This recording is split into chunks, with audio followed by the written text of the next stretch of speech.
Android. Okay. All right. Welcome, everyone. I hope you're all enjoying day one of LibrePlanet 2021. Up next, we have Coleman Watts presenting an introduction to CiviCRM. This talk is titled Introduction to CiviCRM, and Coleman Watts is the lead developer and product manager for the CiviCRM Core Team.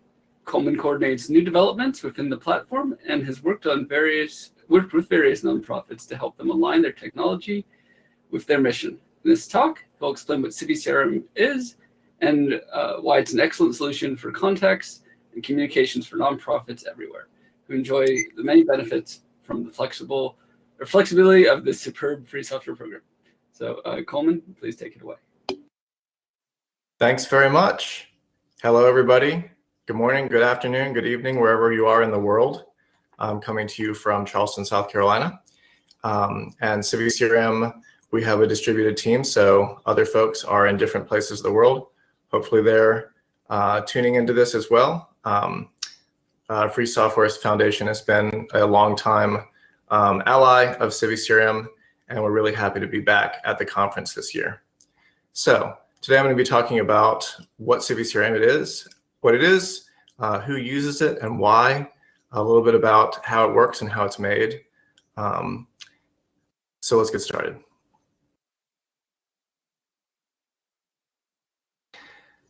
So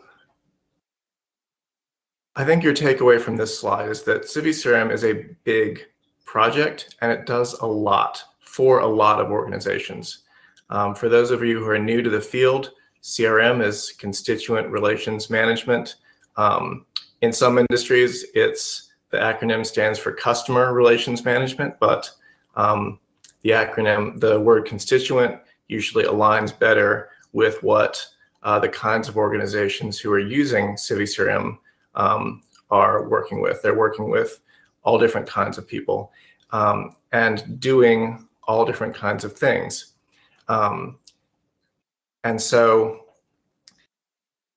a lot of different organizations have different needs. They have different things that they need it to do. And so that's why it is such a multifaceted project. So this is all a little bit abstract. Let's think of a more concrete example. Let's say that you are running a charity and you are putting on an annual fundraising marathon or race or run. And so what are the things that you need to do to get that event to be a success to everybody that wants to participate, everybody that wants to support it, and everybody that cares about what your organization is doing, the good work that you're doing in the world?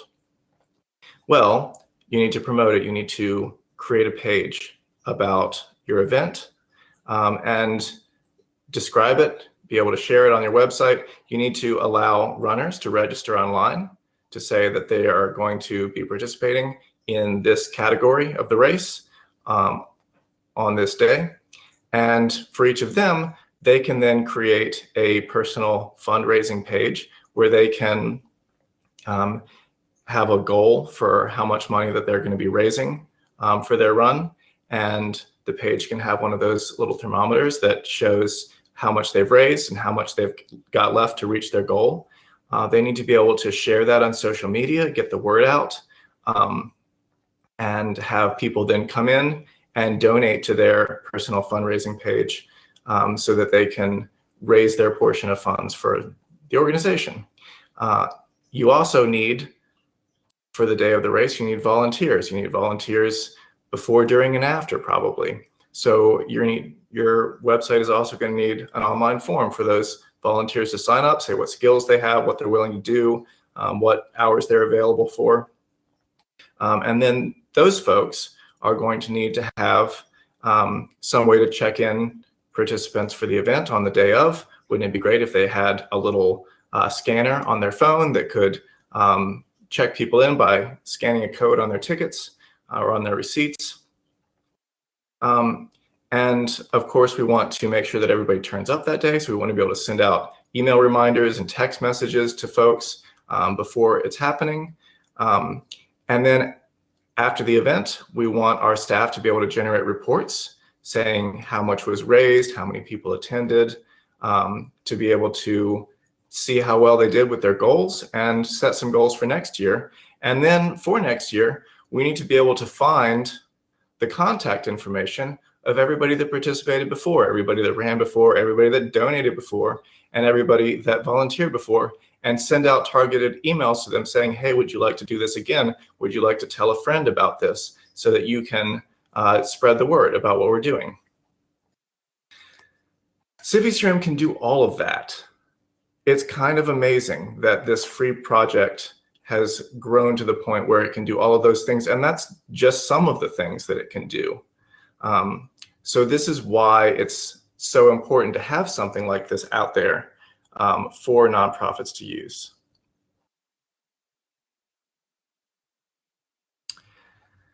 The folks that use CiviCRM, we have all different types of organizations in many, many different sectors. Many different types of organizations who are large, medium, many, many small organizations that are using it. You know, from charities to political campaigns, medical centers, societies, clubs, unions, foundations, etc., and the Free Software Foundation. That means that all of you are CiviCRM users, because when you signed up for this event that we're listening to right now, you may not know this, but I'll bet a lot of you do, that when you clicked on the link to register for this conference, you were clicking into CiviCRM, filling out your information, and registering for this event the same way as in that example before.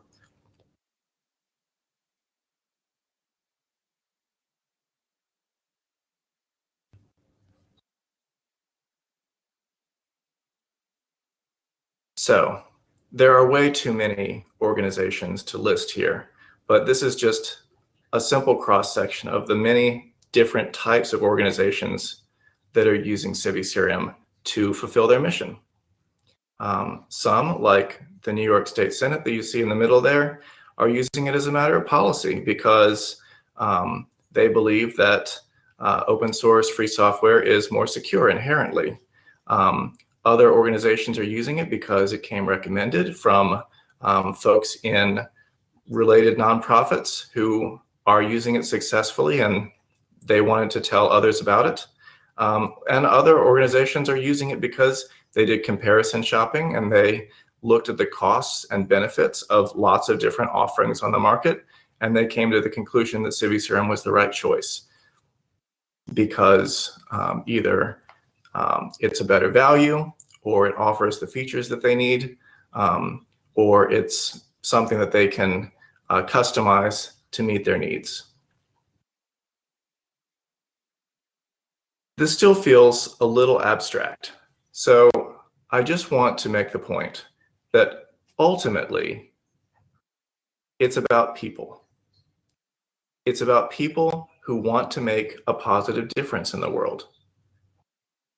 And all of the organizations that are doing the incredible work, CiviCRM helps them fulfill their missions, whether it's saving animals, educating children, or promoting equality, whether it's improving health or sharing art or culture.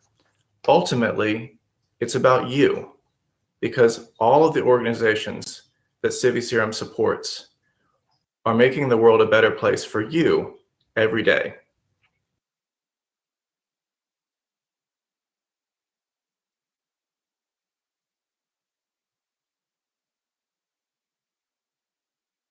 A few obligatory stats slides. CiviCRM is used on every continent of the world. It's been translated into dozens of languages, and the developer community is also international. There are many folks, non-English speakers, who are developing, implementing, supporting, and of course using CiviCRM all around the world.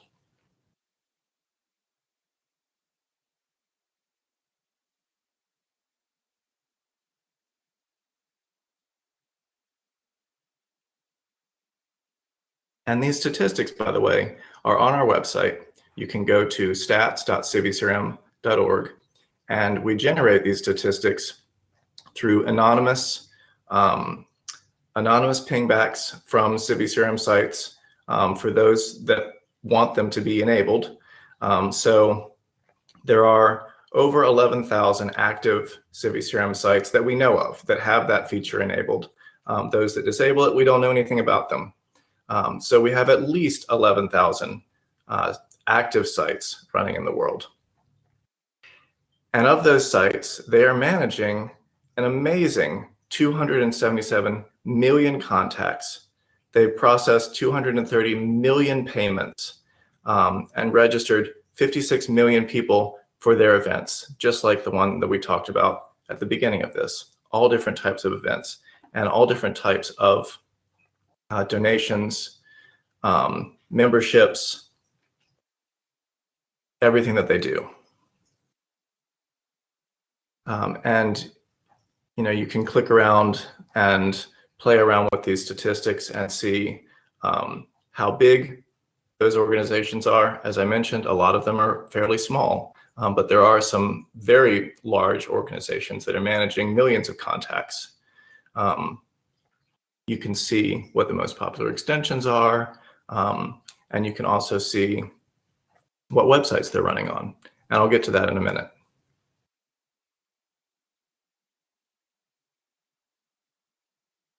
So let's talk about why build a free CRM.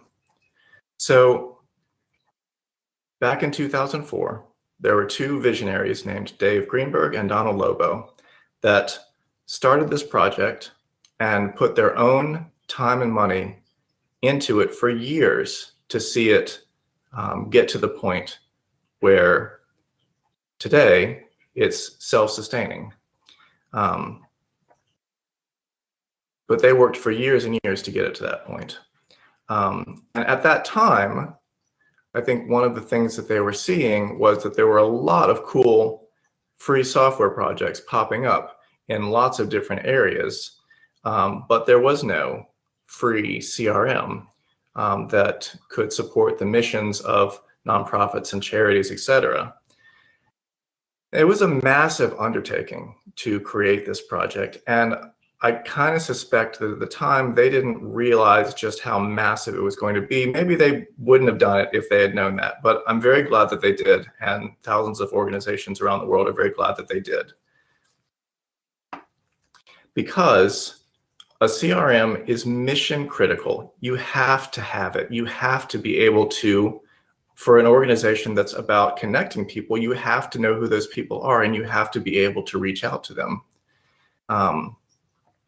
And the big companies that put out commercial products, commercial CRM products, they know that. They know that it's mission critical. They know that essentially they can charge whatever they want. And there are organizations that are spending thousands of dollars or tens of thousands or hundreds of thousands in licensing fees for their software because they have to have something like this. And after spending all that money on commercial software, they don't even own their own data. The company owns the data. And their plan could just get canceled. The company could one day say, you know what, this product isn't making a big enough profit. We're pulling the plug on it. Sorry. Or the company might get bought out. They might just cancel it. Also, it's not your software. You can't just customize it the way you want. You can't just plug it into whatever you want. And you can't add new features to it. And if you're using a paid commercial CRM, you might go to that company and say, we really need this new feature because we're running a fundraising drive. We need people to be able to have those personal campaign pages or whatever it is that your product doesn't offer. And the company could just say no. They could say, we don't think that would make us enough, that wouldn't drive up our profits if we did that, so we're not going to. And then you're stuck. So not only is this software free, but it gives organizations a lot of freedom to do what they need to do with it. And because a lot of these organizations are small, but there's a lot of them, they can pool their resources. They can come together, and we run our own make it happen campaigns, is what we call them. So we can big new features that one organization couldn't possibly pay for. We can crowdfund it with multiple nonprofits all chipping in a little bit to make that happen. A new feature that's important to lots of organizations, they can fund and they can sponsor CiviCRM to develop that new feature.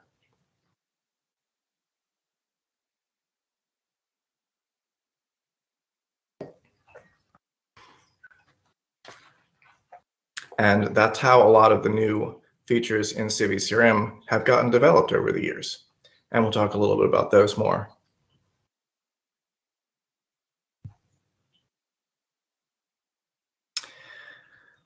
Okay, but it's not all just a bed of roses, obviously. So what are some of the pitfalls? What are some of the challenges for nonprofits and other organizations to use CiviCRM and be successful with it? Well, a lot of small charities and nonprofits don't have any technical staff. Or they might just have one person who, took a computer class in high school, or, is the person that everybody asks for help, with using Office Suite or whatever. And that person might find themselves being what's known as the accidental techie, all of a sudden being the tech support for this nonprofit, even though they're kind of in over their head. And nothing wrong with that. That's actually how I got my start with CiviCRM. I was working for a nonprofit organization. They needed a website, and somebody said, hey, Coleman, you know how to use a computer. Why don't you build us a website? And I'd never done that before, but sometimes that scenario works. Sometimes that scenario goes very badly. In this case, it didn't go that bad.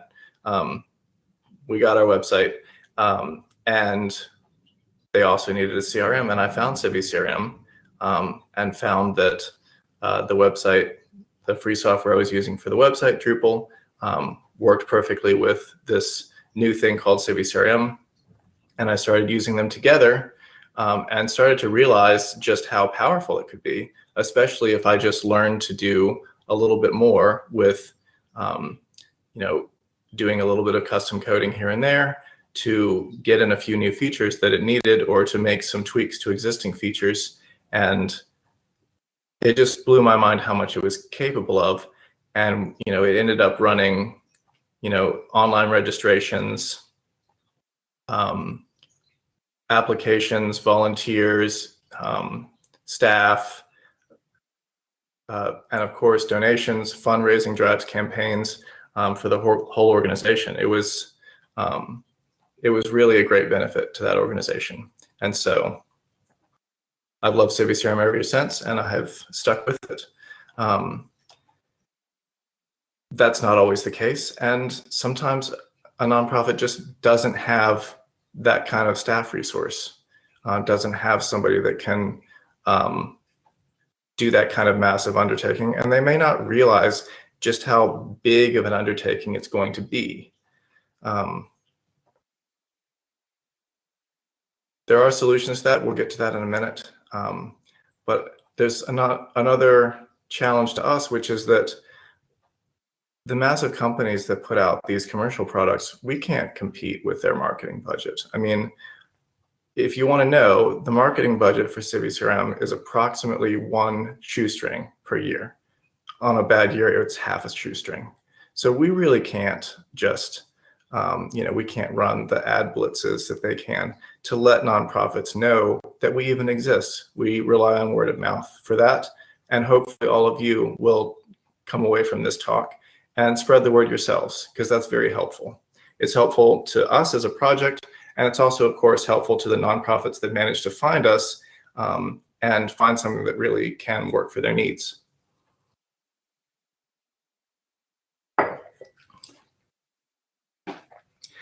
The other challenge, of course, is that just because CiviCRM is free to download, it's not free in the sense that there's resources required to run it.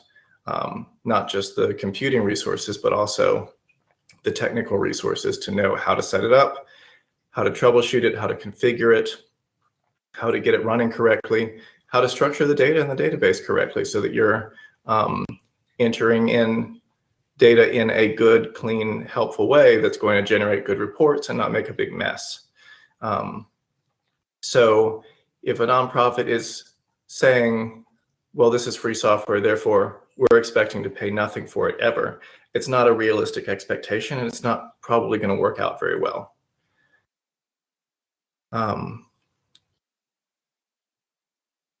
Also, for a lot of nonprofits, there's a lot of turnover in that world because young, idealistic people will go and work for an organization that's doing a mission that's important to them, and then life happens and they're not working there anymore. And then there's, 2 years later, 1 year later, a new young, idealistic person working for that organization who is a new person to train, who's coming in fresh, and all of the resources that that organization might have put into training that person to use the system is now just gone. And that's not just a problem with CRMs, but in the nonprofit world in general, but it's one that we have to deal with because we're in that world.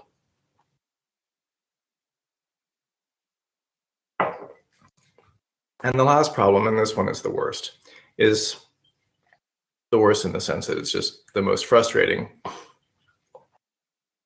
There's also turnover at the top of these organizations where a new executive director is hired and they come in and say, okay, well, at my last organization, we use Salsa, so that's what we're going to use here. Just throw this old Civi whatever thing out the window. And the staff will say, but it's working fine for us. And the ED says, I don't care. Let's just go with what I know because I'm not familiar with it, and that's the problem. It's really sad when that happens, and there's not a lot to be done about it except education and spreading the word. And sometimes the opposite happens, and if we spread the word enough, then the opposite will start happening more, where an ED will go to a new organization and say, you know what, at my last org, we used this thing called CiviCRM, and we should really check that out for this new organization that I'm working for. That's the flip side, and that can be great. So what are some solutions to this problem of high turnover and low skill? CiviCRM has a partner program.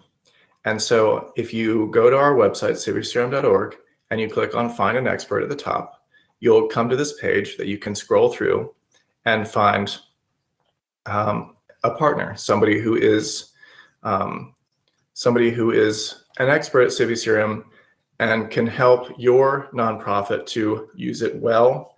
They can give the technical expertise that you need. They can handle the staff training. They can do the really hard stuff that your staff doesn't know how to do. And the great thing about this program is that they're giving back, they're contributing financially to the CiviCRM project as well. So by using these partners, nonprofits are also ensuring that CiviCRM continues into the future and can continue supporting them. So it's a triple win. It's a win for everybody. The organizations are getting the help they need. The partners are making a living and doing what they love and what they are good at. And the project gets sustained financially into the future.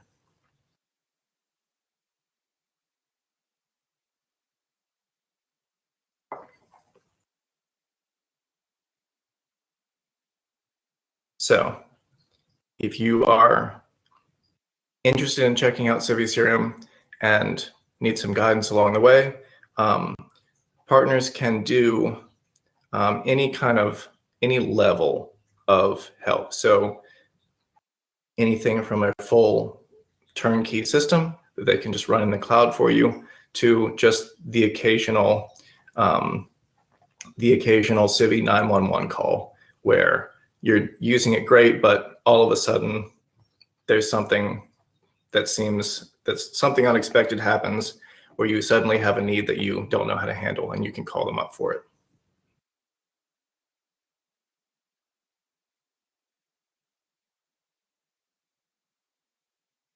And when it works, it's great. So I want to talk about some of the benefits here of CiviCRM.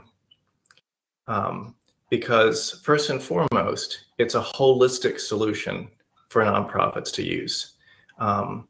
There's too many organizations out there that are just using this patchwork of, they signed up for this service that does email blasts for them and does their email newsletter, and they signed up for this other service that takes their donations, and they signed up for this other service that registers people for their events, and they signed up for this other service that helps them that lets people sign up as members.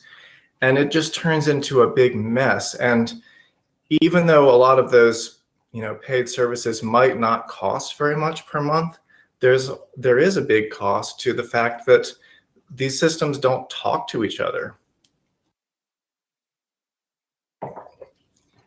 And that's where the term data silo comes from, is that you picture this big tall silo that the data is stored in, but it's not going anywhere, it's just sitting there.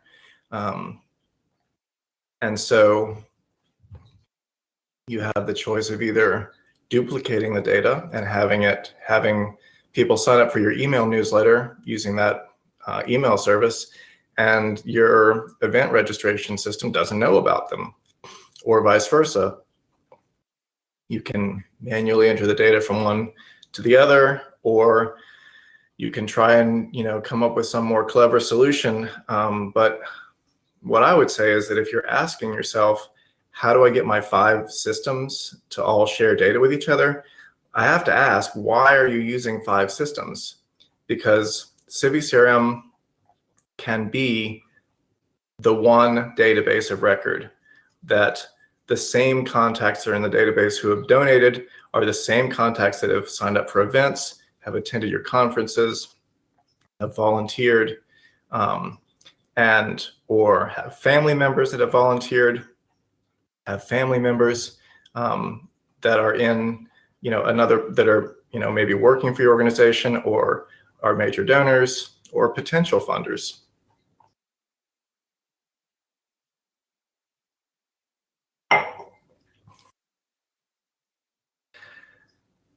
And just because Civi is your database of record doesn't mean that it has to be the only system you use. I'm not saying that.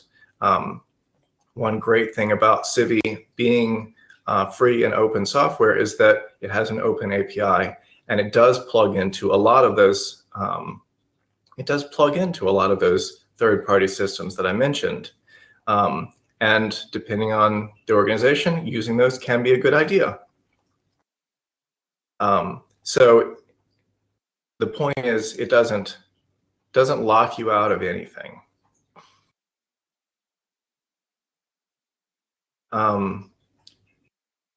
So a little bit of a history. Originally, the CiviCRM that Dave and Lobo created plugged into Drupal. And shortly, a few years later, I believe, they created a plugin for Joomla, excuse me. And now the most recent plugin is for WordPress. And these are 3 different pieces of free website software to run to create the front end, essentially, website. And CiviCRM is sometimes referred to as the back end of your website, where the staff can see all of the data, can see the reports about how many people participated in an event, can see the reports about how much a particular campaign raised for fundraising.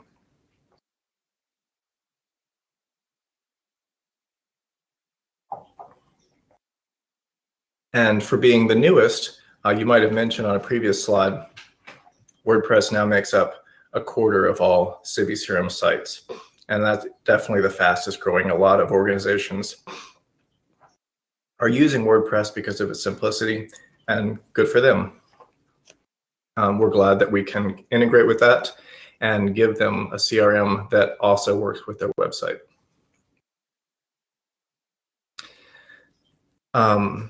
Another great feature of CiviCRM is that it can be hosted anywhere. You're not paying for a service that is only hosted in a particular country.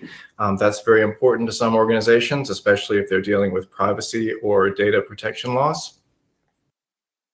And there's service providers all over the world. So hopefully, depending on where you're located, you can find a CiviCRM partner from that directory I just showed you that's local, and you can actually meet with them face-to-face, at least, when we can meet face-to-face again.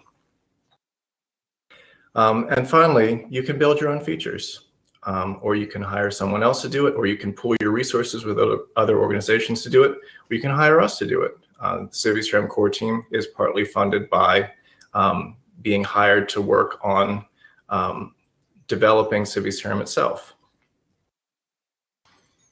and extensions. So let's get to that.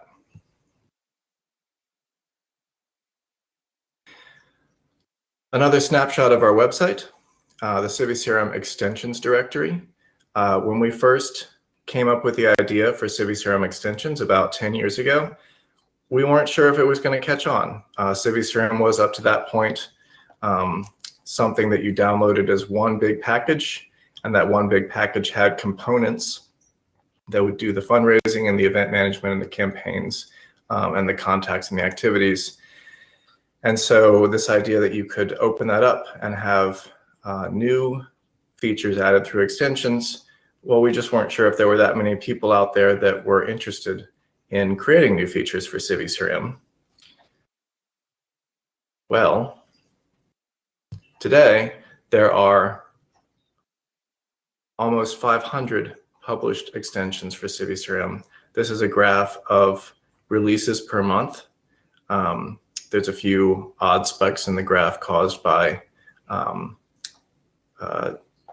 probably data getting imported into the system. But back in 2012, you can see there was maybe 5 releases a month, and now we're up to almost 70 releases a month of different extensions.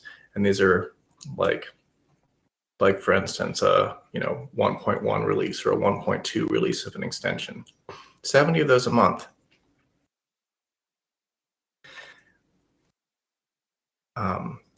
And what each of these extensions can do could be a major new feature like Civi Volunteer that gives the whole suite of volunteer management into CiviCRM. It could be something like a payment processor for taking payments in your local country.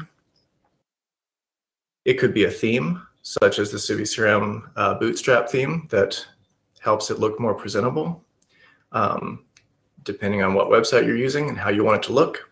It could be a third-party integration, as I talked about, with integrating with some email service or some SMS service or some social media service.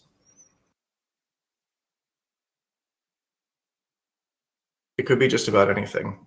It could be just a little tweak to your website where you just want the contribution page to look a little bit different. And those extensions that are just the little tweaks probably are not in this directory. Anybody can just develop a little extension to do something on their own website. So this graph is not reflecting that. This is the public published extensions that are available for distribution.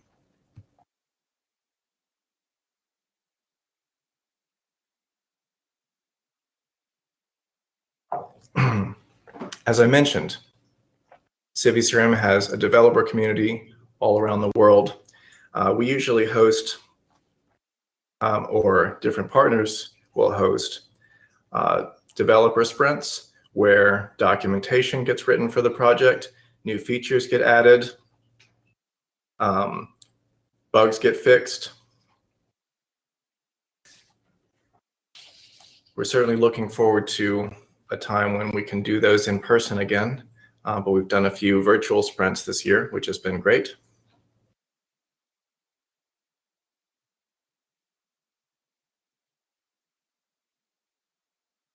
Let's talk about a few of these extensions that the CiviCRM developer community has contributed back to the extension directory.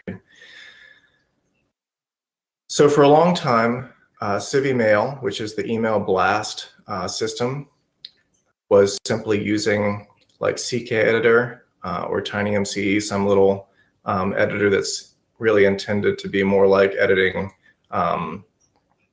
composing a document. And then along came this free software called Mosaico, which now has an extension to plug it into CiviCRM so that you can take pre-created email templates that have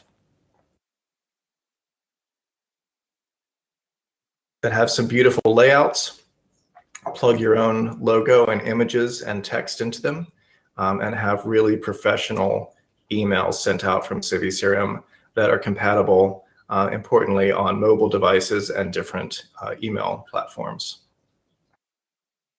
So that's available now. You can download Mosaico for free from the CiviCRM extension directory and have some great email templates. CiviMobile, like I talked about in my example, being able to check in people for your events by scanning a QR code on your phone is a great feature for CiviCRM, and we're really happy to have the CiviMobile extension making that possible, and also making looking at contacts remotely, looking at events, contributions, etc., right on your mobile phone is really important in today's world where you're not doing all your work in an office in front of a computer.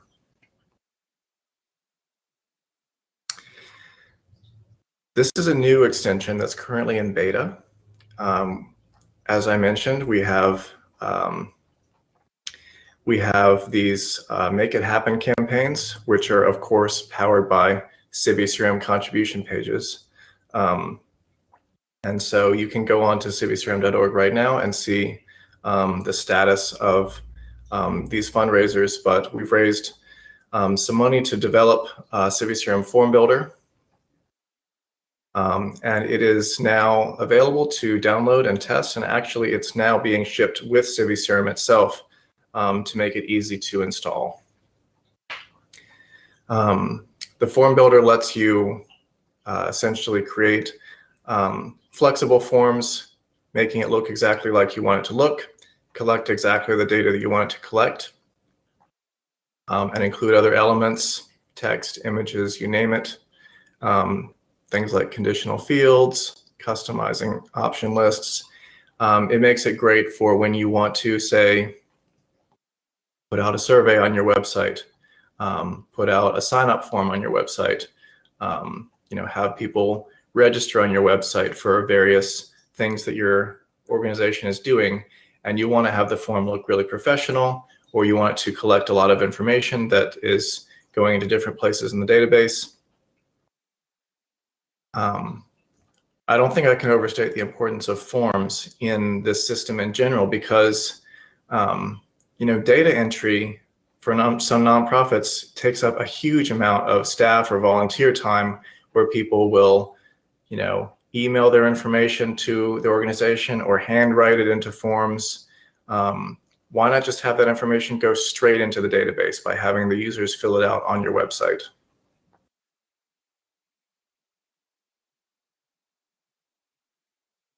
And once you have that information on your website, there's CiviCRM Search Kit. This is a second new development, also in beta, also part of CiviCRM now. But it's an extension that's packaged with the main CiviCRM download, so that it's easy to get and test. And this lets you create very flexible searches where you can mix together any kind of information from CiviCRM and generate reports, generate tables of information, generate lists, running some pretty complicated searches, at least that are complicated to a computer, that people often imagine are quite simple, like, well, just find me all the people that participated in that event last year but haven't donated this year and are living within a certain radius of San Francisco. That can be a hard search to put together. SearchKit makes it a lot easier and actually makes it possible to do without having to write any code.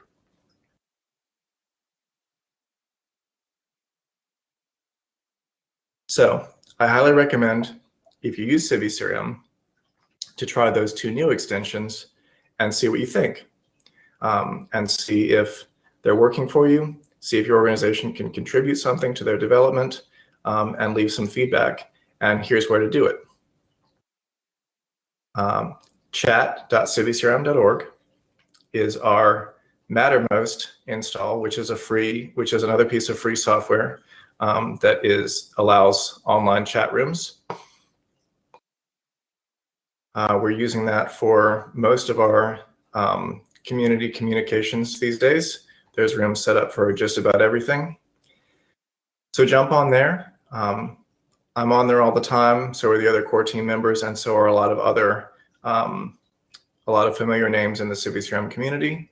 You can come into the town hall and say hello, join a particular room that's a topic of interest to you, ask your question, answer somebody else's question, and get involved. And we're very happy to welcome all of you into the CiviCRM community. Thanks all very much. Happy to take questions.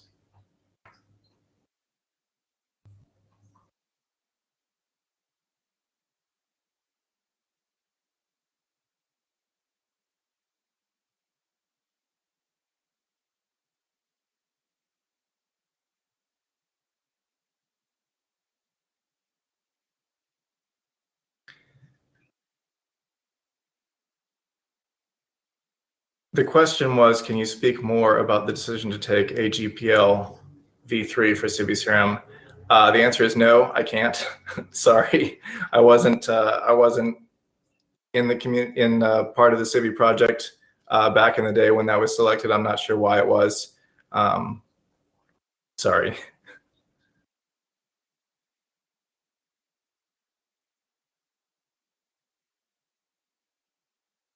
Maybe we can drag Dave and Lobo back in here to justify their decision.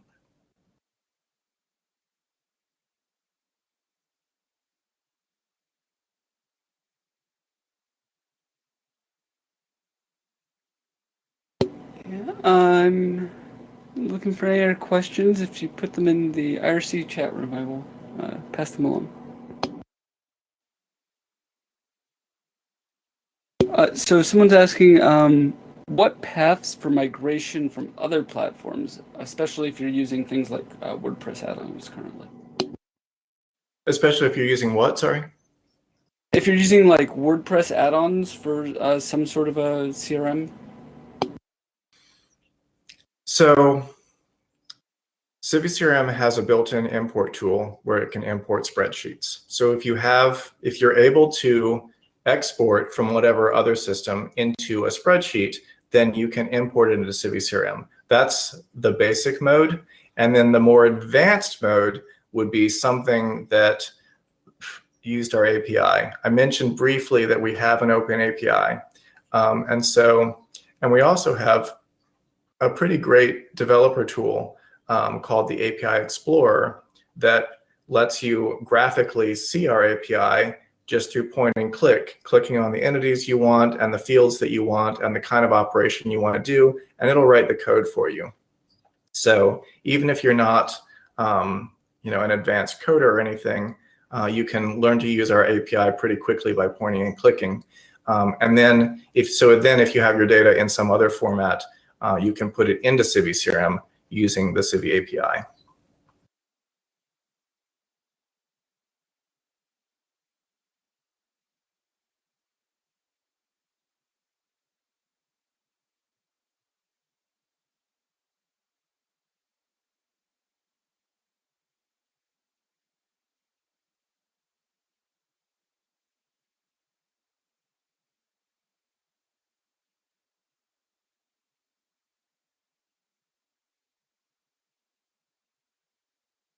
Well, I think we still have some time for questions if there are any more.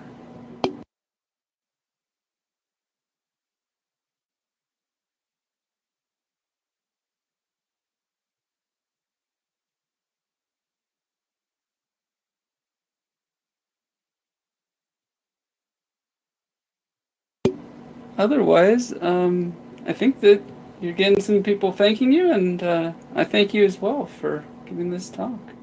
Awesome. Thanks very much, everybody. It looks like there is a question coming, so Okay. just one moment. Yep.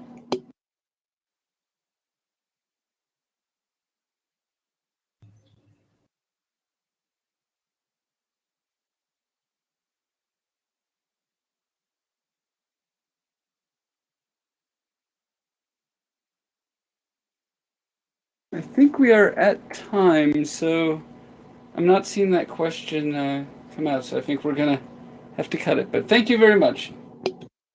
All right. Thank you, everyone.